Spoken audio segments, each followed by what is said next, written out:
Part 1. You will hear a science student inquiring about English courses at a university language centre. You now have 30 seconds to read questions 1 to 7.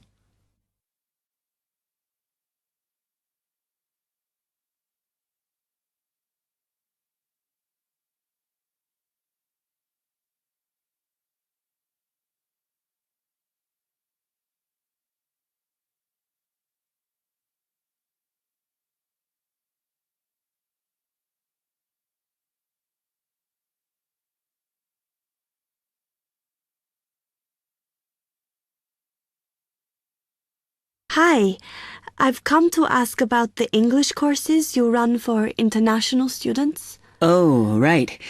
I assume you're a student at the university. Yes, I've just started. Okay. Well, we've got a range of courses.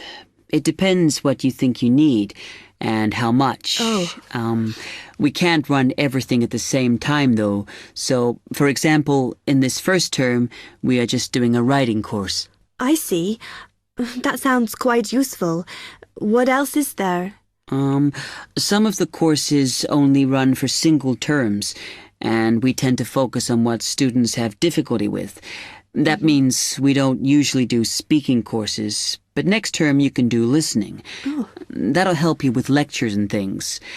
Our provision is all based on what the majority of our international students need. So is everything term-based? There's nothing that you run all year? Well, let's have a look. Yes, there is a class for vocabulary and grammar every term. That's for everybody, but it's split into 3 or 4 levels.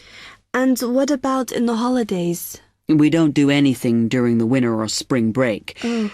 But over the summer, there's just general classes because that's what most students want. A bit of everything. Okay, quite a variety then. I'll have a think about what I really need because I haven't got much time. Do you have about 20 students in each class, the same as our science seminars? We try to keep it at about 12 and certainly not more than 15. It's important for language classes. They're very different from your normal courses. Right. And how much are the classes? The rate varies depending on how many hours you attend, but you shouldn't have to pay. Usually, the department will fund you and even sort out which classes you need. Brilliant. It would be quite useful for me to have a certificate to take back to my country. Do you put us in for exams? Yes, but we don't like them to clash with your main course exams in June, so we run them in May. Oh. That leaves you time for revision. Do I have to sign up for something now? I'm not quite sure what I want. Classes haven't quite started yet, so you've got time to decide what you do. All we insist is that you sign up before week 5. That gives you about 3 weeks to decide. Okay. You now have 15 seconds to read questions 8 to 10.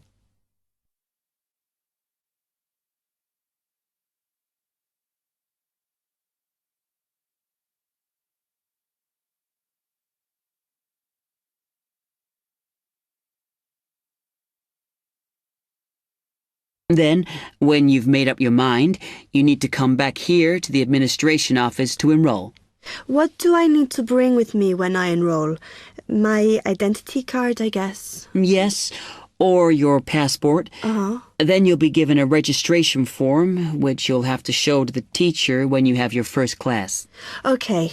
And should I ask my tutor about which classes I should do then? Yes. Then you get a note from him and give that to the desk when you register. Can I use the computers here as well? Yes. You'll be given a password when you go to your first class.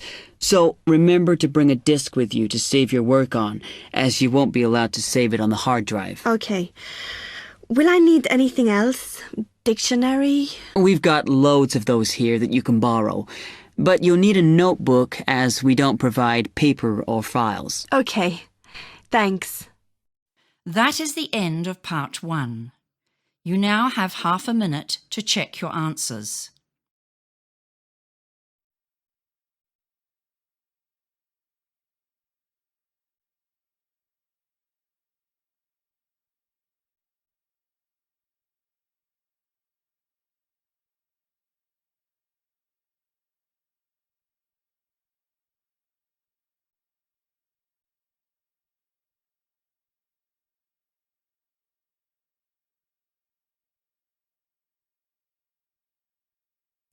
Now turn to Part 2. Part 2. You will hear a man giving some information about transport in London. You now have 30 seconds to read questions 11 to 15.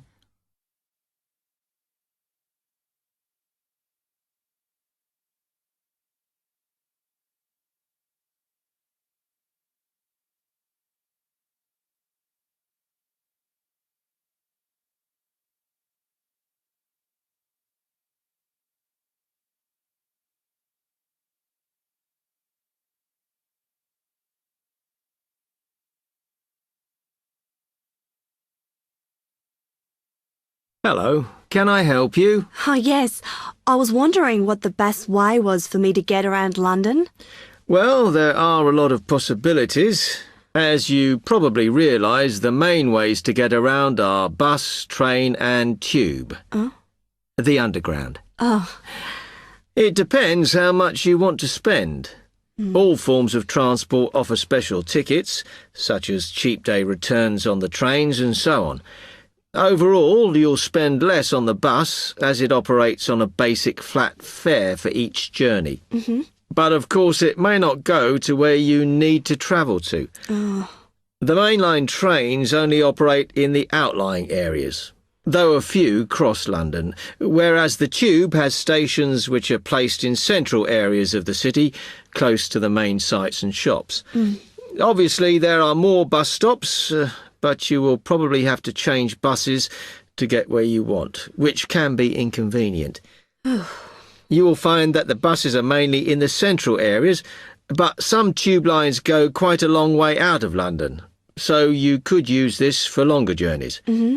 Having said that, the tubes do get very crowded, so you should use the train if you want to sit down. It does depend where you're travelling to. Well, I'm living on the outskirts, but I have to travel into London to college every day, and then around London when I'm here. OK, so time is going to be an issue for you. The tube should be fast crossing London, but quite honestly, there are so many delays that it's not very efficient. Again, the train has fewer stops, so is probably your quickest option to get to and from college. Of course, which service you use might depend on how frequent it is. I mean, the trains might only be every 20 minutes or whatever, but a timetable is published to save you hanging around. There are a lot of tube trains at busy times of day, but fewer at other times, whereas the buses run every 5 minutes through most of the day, and there are night buses. But you'll need to check out your route first. You now have 30 seconds to read questions 16 to 20.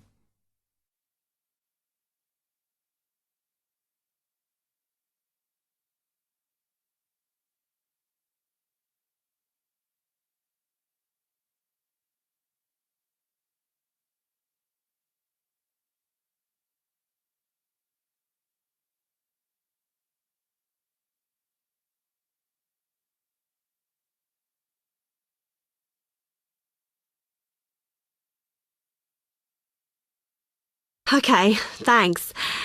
How can I get from here to Hackney then? Right, well, you can choose. We're here at the information office, OK?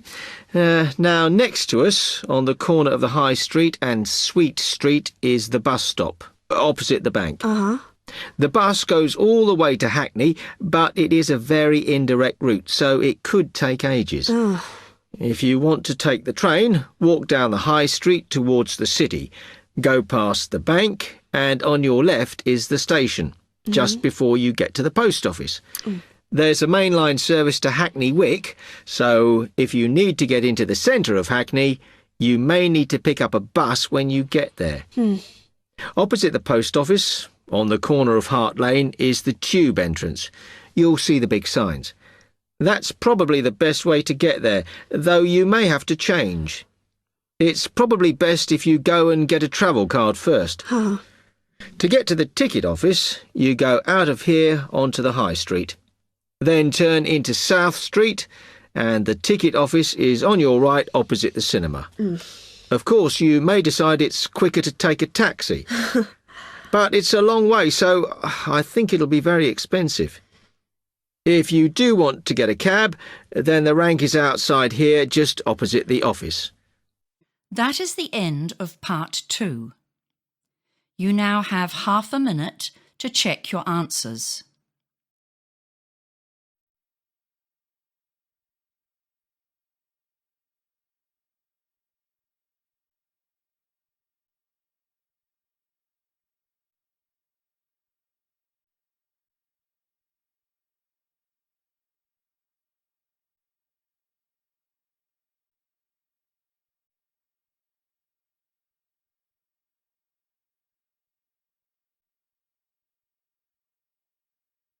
Now turn to part 3.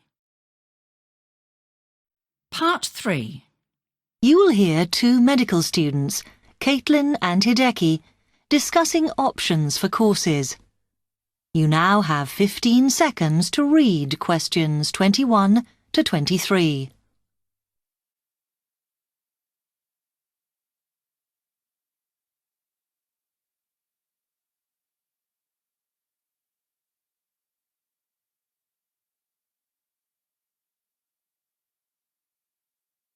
Hi, Hideki. How are you? Fine.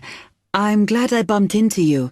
Have you got 5 minutes to sit down and discuss our extra course options for next term? Yeah, sure. You mean the support courses for our modules? Yes. We've got 3 choices, and I'm not sure which would be best for us to do. Let's have a look. Yeah, we could do science and ethics. Sounds quite interesting. Yes, but I think we should be thinking what we get out of each course. So, science and ethics, there's a lot of reading and research to do. And I don't think it comes up in the exams, does it? I'm not sure. Oh, I see we have to do assignments and we get our score from that. But what it would do is to force us to get better at doing essays and reports. You know, organizing them and using the right kind of language. Might be worthwhile. Yeah, you're right. An alternative is the pharmacology prelim course. Oh. I think it's in case we want to go on to transfer to pharmacology at the end of the year, because lots of students do. So it depends what we want to do in the future. But apparently, they send you off to find out about various companies and the differences between their products. It would give you lots of practice in investigative studies and analysis.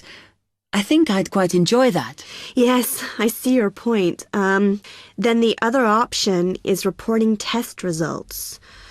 Sounds a bit boring. Not sure why they have a separate course just for that. Well, I could certainly do with some help in that. Because if you go out into industry, that's what you'll spend most of your time doing. So it's got a very practical application. I think I'm going to go for pharmacology. Me too. You now have 30 seconds to read questions 24 to 30.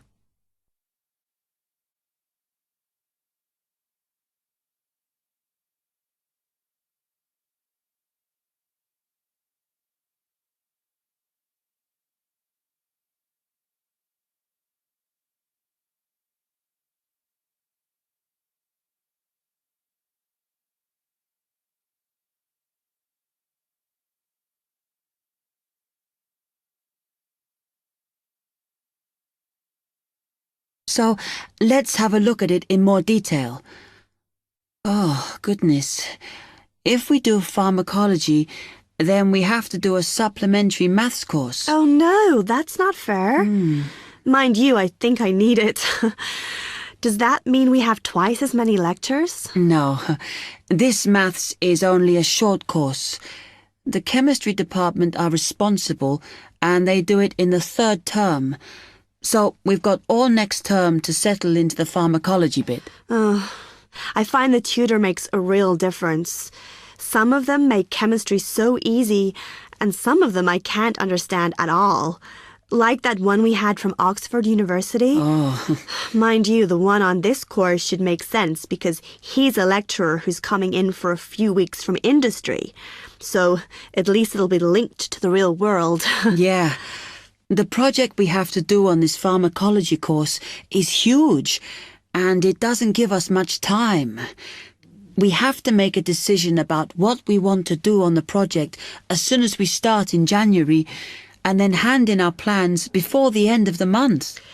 Doesn't give us much time to sort out what's possible or not. I mean, doesn't the scale of our project depend on what resources we can have? Like what equipment we can use? I suppose so, though I think there's plenty available. For example, it says that if we need to do any experiments, then we can use all the equipment in the new lab, as long as we book it. Oh, okay. It's slowly beginning to take shape for me. I think it'll be a good course. I'm just worried that I get enough support to do it. I think you'll be okay. And the tutors are always available if you get stuck. Actually, it says that if you're not sure, then in December, they'll be running 1 or 2 additional seminars. So I might go to those. Actually, what's quite interesting is that at the end of the course, when our project is completed, then we have to do a presentation on it. Oh. I think that's quite good practice. A bit scary, though. Well, it shouldn't be too bad, as they say that we can do it in pairs. Spread the load, as it were. Good. I have done presentations before, but I'm always very nervous. And is the presentation what we're assessed on, then? Let me look. It says that we have an interview and we get a mark for the whole course depending on how well we do in that. Oh, right. Okay. That is the end of part 3. You now have half a minute to check your answers.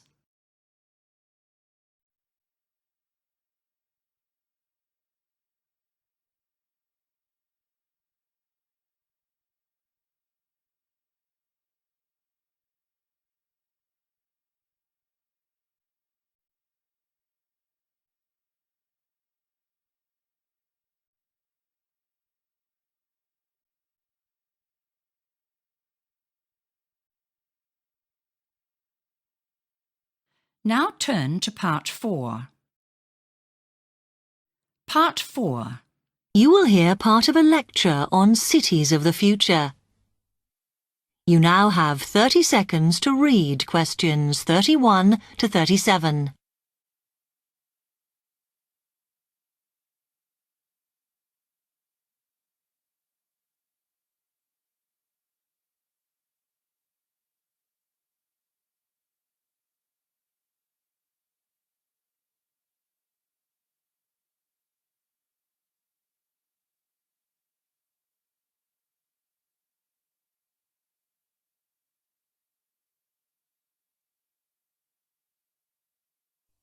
OK, we've been looking at how societies will develop in the future and at the increase in the size of cities. So I want to talk to you today about the key considerations in these cities of the future. There are 3 key elements I want to look at, and these are the new features they will have, issues of size, and the main problems to be considered. First of all, individual transportation will be a big factor in these new megacities as public transport becomes unmanageable. There'll be a huge rise in the use of segways, which are personal transporters like motorized scooters. As a result, and partly also to reduce pollution, roads will be altered so that they are narrower and will take up less of a city's space than they do currently. Naturally, this is a major change to the infrastructure, and something that may hinder it is the huge amount of investment it will require. The next thing is, what is going to happen to the commercial areas? We do not want these to become even larger concrete jungles than they are at present, so we have to look at design. And current designs for city development include building gardens on the roofs of these buildings to make a more pleasant environment for workers. And you may think that these areas will expand to cope with increased commercial activity. In fact, The prediction is that they will cover 1/5 of the area that they do at present as we build upwards. The exception to this is shopping centres, which we predict will expand with more and more temperature-controlled malls. What may cause difficulties is that the superstores will be confined to the outer edges of the city, as they will be too big to fit into the new malls. Then, of course, there are the residential areas, and these will undergo their own changes. One particular development will be houses which are built from glass, as innovations in this material allow it to provide light without causing problems with temperature inside a building. The residential areas will not be allowed to expand without limit, as happens in some areas at present, and their size will be restricted to a population of 15,000. One issue, which has yet to be resolved, and I'm not sure it ever will be, is how we manage to house older residents. They will be increasing in numbers as time goes on. Finally, how will these cities live? We know we have limited energy sources, so what will we do? Well, something currently in development, which will be a feature, is that waste is going to become an energy source. For example, to provide gas in homes. Also, as new technology and systems are developed, we will find that energy plants will become smaller. Another energy source we could use, but one which raises issues of having enough space and too much noise, is wind farms. Because of the problems, I'm not convinced these will be the grand solution to our energy problems that we thought they were going to be. You now have 15 seconds to read questions 38 to 40.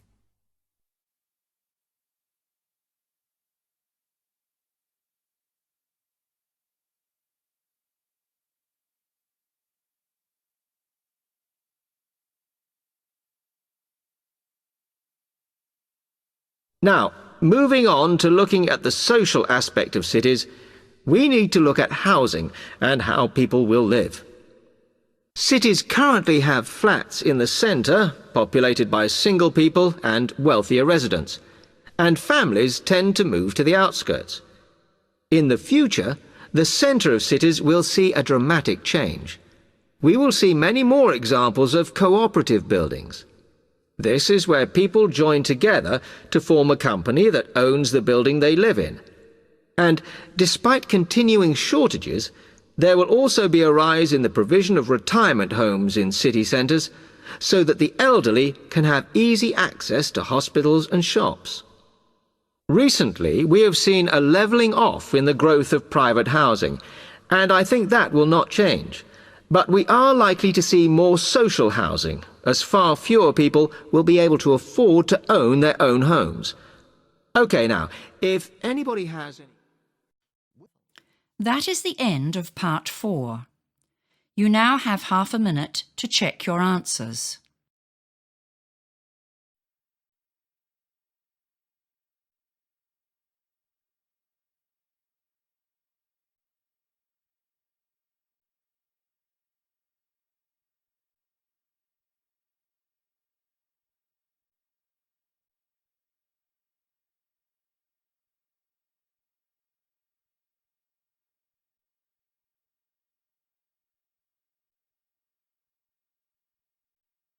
That is the end of the listening test.